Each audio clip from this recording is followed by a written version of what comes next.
1947, 1952, 1971, 1971 পরে এই একবিংশ শতাব্দীতে নতুন আরেকটি অধ্যায় 2024। আমরা এখানে এই 24-এর অভ্যুত্থানে ফ্যাসিস্ট বিরোধী যে লড়াই করেছি, খুনি হাসিনার বিরুদ্ধে আমরা যারা ঐক্যবদ্ধভাবে লড়াই করেছি, বাংলাদেশের ফ্যাসিস্ট বিরোধী সকল রাজনৈতিক দলের মতের, ধর্মের, বর্ণের, বয়সের যে মানুষ আমরা আজকে এখানে ঐক্যবদ্ধ হয়েছি, আমরা প্রথমেই কৃতজ্ঞতা জানাতে চাই বাংলাদেশের ফ্যাসিস্ট বিরোধী লড়াইয়ের যত রাজনৈতিক দল ছিল যারা আজকে এখানে উপস্থিত হয়েছেন, আপনাদের প্রতি আমাদের অন্তরের অন্তঃস্থল থেকে কৃতজ্ঞতা। আমরা শুধু আপনাদেরকে একটা কথাই বলি, একটা অনুরোধ করি, আমরা বিশ্বাস করি যদি ওই 5 আগস্টে খুনি হাসিনা জান নিয়ে পালিয়ে যাওয়ার পরে আমরা এই বাংলাদেশ নিয়ে যে স্বপ্নগুলো দেখেছিলাম সেগুলো আমরা বাস্তবায়ন করতে চাই, তাহলে আমাদের এই রাজনৈতিক দলগুলোকে ঐক্যবদ্ধভাবে কাজ করতে হবে। আমাদের যে কোনো একটি বিষয়ের পক্ষে বিপক্ষে কথা থাকবে, যুক্তি তর্ক থাকবে, কিন্তু দিন শেষে যেটা দেশের জন্য, দেশের মানুষের জন্য মঙ্গলকর, আমরা সবাই যেন সেটাতে ঐক্যবদ্ধ হতে পারি। আমরা বিশ্বাস করি আমাদের এই রাজনৈতিক দলগুলোর মধ্যে যদি এই মিউচুয়াল রেসপেক্টটা থাকে, আগামীর বাংলাদেশ হবে অপ্রতিরোধ্য বাংলাদেশ। আমরা আপনাদেরকে অনুরোধ করি বাংলাদেশের সরকারি যত কর্মকর্তা কর্মচারী আছে তারা যেন আর তাদের দায়িত্ব পালন বাদ দিয়ে তোষামোদির রাজনীতিতে লিপ্ত না হয়।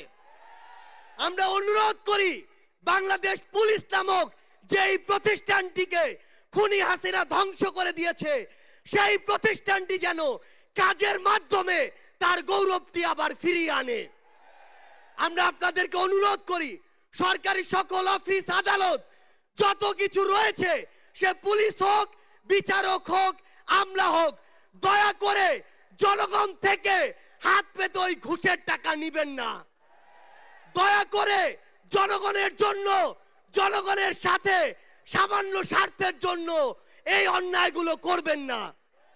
আমরা আপনাদের সামনে অনুরোধ করতে চাই এই রাষ্ট্রীয় প্রতিষ্ঠানগুলোকে খুনি হাসিনা নিজ হাতে ধ্বংস করে দিয়ে গিয়েছে। সকল রাজনৈতিক দলকে ঐক্যবদ্ধভাবে এই প্রতিষ্ঠানগুলো সংস্কার করতে হবে। এই প্রতিষ্ঠানগুলোতে যেন সেই মানুষটি বসে যেই মানুষটি দেশ এবং মানুষের জন্য ভালো, সেই মানুষটি নয় যেই মানুষটি আমার মাইম্যান। আমাদের একটি জিনিস লক্ষ্য রাখতে হবে, আমার সামনে আমার আহত যোদ্ধারা, আমার সামনে 16 বছর ধরে বিভিন্ন রাজনৈতিক দলের কিংবা নির্দলীয় যারা ফাইট করেছেন তারা বসে আছেন, আমার সামনে আমার শহীদ পরিবার রয়েছে। এই প্রত্যেকটি গুম, খুন, বিচার বহির্ভূত হত্যা, এগুলোর বিচার যেন আমরা ঐক্যবদ্ধভাবে করি। এই খুনি হাসিনার বিচার যেন আমরা ঐক্যবদ্ধভাবে করি।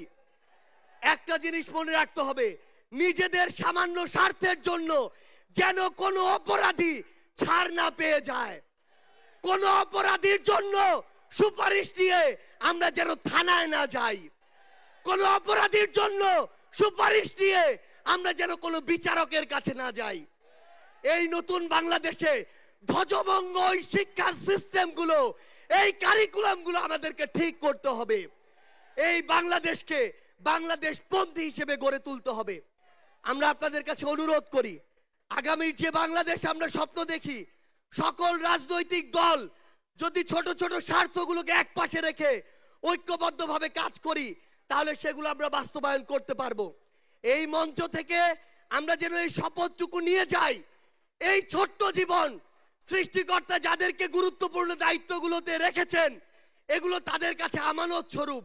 আমরা যেন এই ছোট্ট জীবনে এত বড় দায়িত্বের আমানতগুলো দয়া করে খেয়ানত না করি।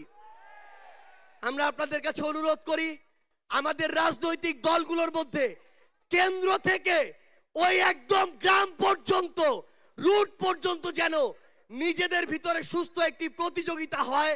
দয়া করে যেন আমরা কাউকে প্রতিপক্ষ না মনে করি। আমরা যদি যারা বড় রাজনৈতিক দল রয়েছি ছোটদেরকে ধীরে ধীরে সামনে এগিয়ে যেতে না দেই তাহলে আমাদের মধ্যে ধীরে ধীরে এমন একটি মানসিকতা আসবে, যেই মানসিকতা হয়তো আমাদেরকে ধীরে ধীরে একটি স্বৈরাচারী আচরণের দিকে নিয়ে যেতে পারে। আমরা যেন সব সময়, আমি সহ আমরা সবাই খুনি হাসিনাকে দেখে যেন শিক্ষা নেই। আমরা আপনাদের কাছে অনুরোধ করি, আগামীর বাংলাদেশকে আমরা ঐক্যবদ্ধভাবে গড়ব। এবং একটা জিনিস শুধু মনে রাখবেন, দিন শেষে দেশ এবং মানুষের স্বার্থকে সবার আগে রেখে যদি আমরা এগিয়ে যেতে পারি, তাহলে আমাদের কাঙ্ক্ষিত বাংলাদেশ সম্ভব। আপনাদের সাথে লড়াইয়ের রাজপথে অথবা বিজয় দেখা হবে। সব সময় বাংলাদেশের এই নতুন আজ যে পার্টিটি জন্ম নিতে যাচ্ছে, সেই পার্টির সাথে থাকবেন, সমর্থনে থাকবেন, দোয়ায় রাখবেন। আপনাদের সাথে আবারও দেখা হবে রাজপথের সংগ্রামে অথবা বিজয়ে। ধন্যবাদ সবাইকে। রেমিটেন্স যোদ্ধাদের ঢাকায় বিশেষ ছাড়ে রেডি ফ্ল্যাট দিচ্ছে শতভাগ বিশ্বস্ত ও নির্ভরযোগ্য প্রতিষ্ঠান প্রবাসীর সিটি।